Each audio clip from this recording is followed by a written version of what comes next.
It was supposed to be the diplomatic breakthrough that would impose a ceasefire in Syria and bring badly needed aid to the people.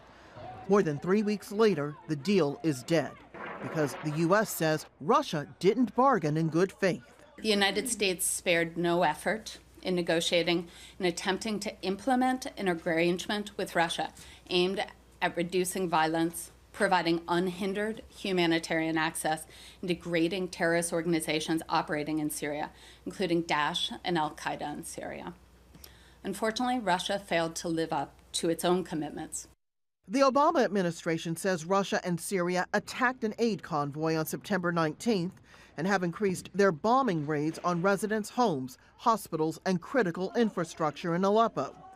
After several rounds of talks this weekend to try to save the ceasefire, U.S. officials said they were getting nowhere. The Russians made very clear that they would not cease the attacks that we're seeing. The U.S. says its decision had nothing to do with Monday's announcement that Russia is suspending its participation in a nuclear non-proliferation deal.